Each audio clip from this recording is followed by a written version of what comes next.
It's only entertainment.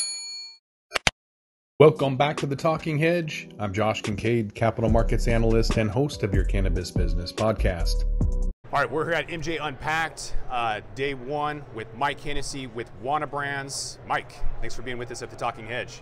Thanks so much, Josh, for having me. Appreciate it. What is Wana Brands?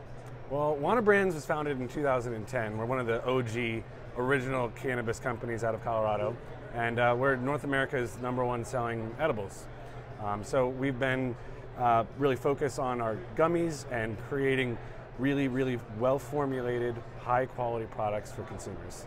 We would call those chewies in Washington because Chewies. gummies are illegal. What kind of issues have you had with regulations like that? Because in Washington State, we've had certain colors or packaging, or the only thing that's consistent in the industry is change. How have you managed that regulation and managed to stay as a edible leader, especially during the pandemic, which maybe I'll ask you as a follow-up, because edibles really kind of took off during that period, but how have you managed to stay afloat with all of the regulations? Adaptability and staying ahead of the game. So it's compliance, understanding the regulations, knowing where you're moving, what those regulations look like state to state, and being able to have a team that's adaptable to compromise, whether it be on the packaging, on the product type, or as you said, the name of the product itself. They're known as chews, chewies, gummies, depending on the state. So it's fitting the model to the regulations there. Okay. How does an event like MJ Unpacked help you, or what is the point? Like, why are you here? What do you get out of it? What are some takeaways? As the VP of Innovation, I'm always looking to network and find other leaders in the space that might have creative technologies, creative solutions for oncoming problems. So, for example, our Wana Quick Gummies, the fast-acting technology behind that, met through a conference like this. Is that nanotech, or what is that? Yeah, it's a nano encapsulation using Azuka's technology. So it's different than an emulsion, but it's still a nano-size encapsulation in a water-soluble particle. And like, who cares? Like, why? Is it because it will reduce, not ODs, but taking too much well, cannabis? that is part of it, yeah. So there's this sort of the nerdy side that means it's more bioavailable, means you're getting more of the cannabinoids. Okay. But really, to the consumer, what makes it important is that you feel the effects in 5 to 15 minutes, meaning that you can dose yourself and titrate it much more easily. Okay. You're not waiting for this 45 to an hour or more onset to understand whether you should take more or not. Right, which is always a bad idea for a lot of people, because then they just double their dose and then it hits them and then they freak out. But then, Josh, what's really cool about it is that we're helping to bypass first-pass metabolism. So if you're familiar with 11-hydroxy-THC, which is what our livers make when we consume edibles, is a longer-lasting, more potent cannabinoid. So by bypassing that, we're delivering Delta-9, so it's a shorter, less body high, more cerebral, much more like a smoker's high. And it has a shorter duration as well. So all these things make it just oftentimes a preferable choice for a new consumer. Okay. How did the pandemic affect your business? The cannabis was essential. A lot of people were freaking out over combustion, moving more towards edibles. How did that impact your business?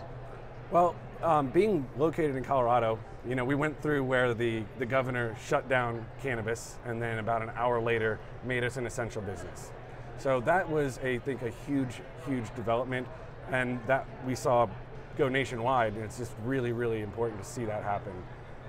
And so it was a really big year for us, and I think it was a really big year for consumers to try edibles, to try these new experiences, and it really led to a sales growth that we've actually seen continue into this year, not something that boosted and then dropped off. Did I recently read that you have a conditional acquisition from Canopy? Just announced last week. Okay. So that's pretty awesome, and that's conditional on federal legalization? Yeah, so federal permissibility, legalization here in the United States. And they valued that at $330 million? Yeah, I believe 300. 300 million, okay. That's pretty amazing. Why did they acquire you? What did they see in you? You're the you're the innovation product development guy. When they were looking at you guys, why did they pick you up? Well, I think they're really looking for an entryway into the legal markets here in the United States. And instead of trying to build a brand from scratch themselves, I think it made a lot of sense for them to look at an acquisition of a brand like Wana, a brand that already has innovation roots, a product pipeline, a really strong, loyal consumer base, really something that as legalization comes along, we can join forces and build something bigger together. So is this currently more of a push of Canopy to get in rather than a pull to get Wana into Canada, or will that synergy naturally happen over time? So Wana is actually already in Canada. Boom. And we're the #1 brand in Canada. All right. So it's really more of a long-term position for both the companies to work together come federal permissibility or federal legalization. So they already had access to your products, making it that much easier of a decision? Is that an accurate I statement? think so. I think so. And after some meetings, I think we were very mutually aligned on our goals, our visions, and our strategic ideas. So you come up with new, neat niche products. What advice do you have for emerging markets to be acquired for $300 million? That's a good question. And I think it's really having an eye on not only the future, but on your consumers and how to stay in touch with them. Because I can innovate new products, but if we can't inform and educate the consumers about these new products, it's going to go over their heads and they're going to miss it. How do you do that though? Because to educate... Please note that there's about to be a conference session with Steve D'Angelo. It's not live, that's good. Just edit that out. And the CEO of MJF Pact, George Change. Last question and we'll wrap it up. Cool. And it's how independent retailers can compete in a land of giants. The land of vaginas. All right. How do you educate and then sell? I find that incredibly challenging to do. It's very expensive, but obviously you've managed to do that. So what is the trick or what is the success of educating and then selling?